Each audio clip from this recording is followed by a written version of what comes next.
La experiencia de la Segunda Guerra Mundial. Durante la Segunda Guerra Mundial, de 1939 a 1945, encontramos dos posturas, el nacionalismo y el europeísmo. La primera se perfila de dos maneras, a escala continental, lo que representaba Hitler, y un modelo clásico como serían los aliados. La segunda la encontramos en algunos grupos de la resistencia y en la propuesta de la Unión Franco-Británica.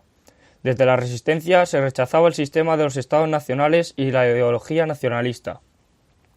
Entre los partidos de la resistencia francesa, el socialista era el más cercano a la idea de unidad europea, en el que destaca Léon Blum en el diario Le Populaire. En la posguerra, el programa de la resistencia no se hizo realidad. La posguerra supuso la derrota del federalismo ante la urgencia de los problemas nacionales, y acabada la excepcionalidad volvieron los viejos políticos, los viejos partidos y el viejo nacionalismo. Churchill propuso en junio de 1940 al gobierno francés de Paul Reynaud una unión que se basaba en los estudios económicos llevados a cabo por Tony B y en algunas propuestas de Monnet. Esta propuesta fue aceptada en Inglaterra y rechazada en Francia.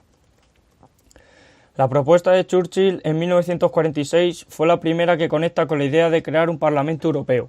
En 1947 se dieron una serie de acontecimientos que dieron lugar a que surgiera un brote de esperanza de una Unión Federal Europea alrededor del eje París-Londres, cuya primera realización se concretó en la firma del 5 de marzo de 1947 en Dunkerque de un tratado de alianza y amistad con Francia.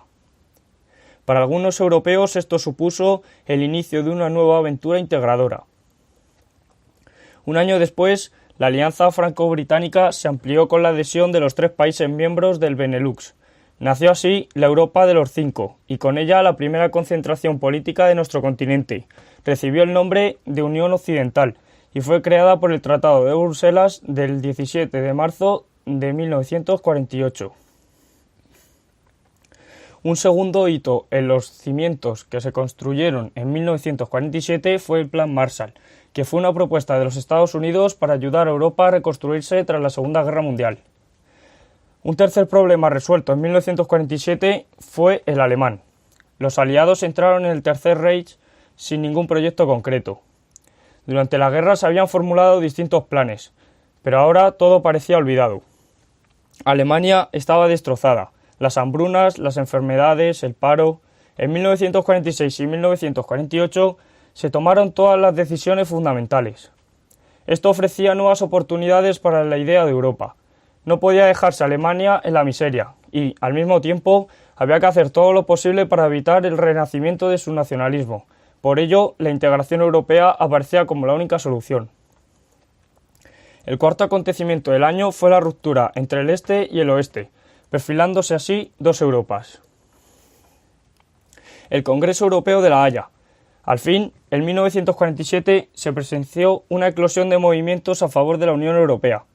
En diciembre de 1946 se formó la Unión Europea de Federalistas. Ante tal eclosión se creó a finales de 1947 en París un comité de coordinación de los movimientos por la unidad europea, que sería absorbido en 1953 por el movimiento europeo. Era necesario organizar una gran manifestación pública que mostrase a la opinión pública la realidad de los movimientos europeístas, el Congreso Europeo de La Haya, que se celebró en mayo de 1948 y que fue calificado de una reunión histórica, bajo la presidencia de Churchill. En el seno del Congreso se desarrolló un intenso debate entre federalistas y unionistas, cuya conclusión fue que había llegado la hora de ejercer el ejercicio común de la soberanía. Los trabajos del Congreso tuvieron lugar en 3 comisiones: política, económica y cultural. La política fue la más importante. Se centró en la necesidad de constituir una asamblea consultiva europea representativa, que fuese una tribuna idónea donde los distintos países europeos pudiesen resolver sus problemas comunes. Pero las divergencias eran claras.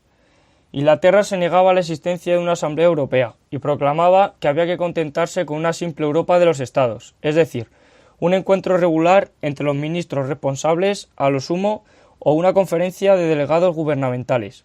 La Comisión intentó una solución salomónica: combinar una asamblea con un consejo de ministros, lo que sería el embrión de un legislativo y un ejecutivo europeo.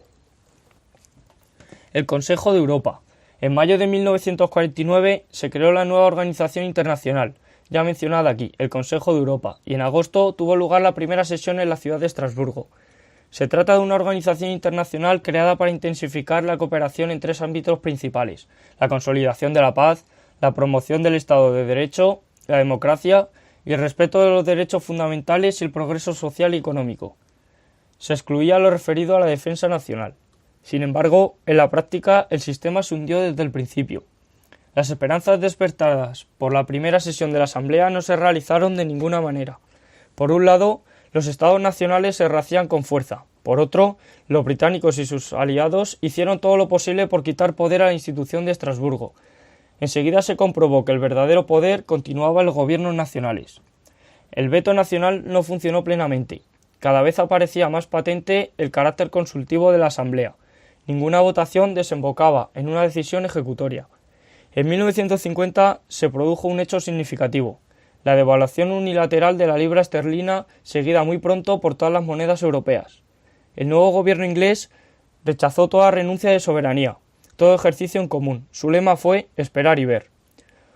Europa se hacía aún más pequeña, el Consejo de Europa se vaciaba, y a pesar de los significativos avances producidos en sus más de 60 años, no ha sido nunca la organización federal supranacional a la que algunos aspiraban.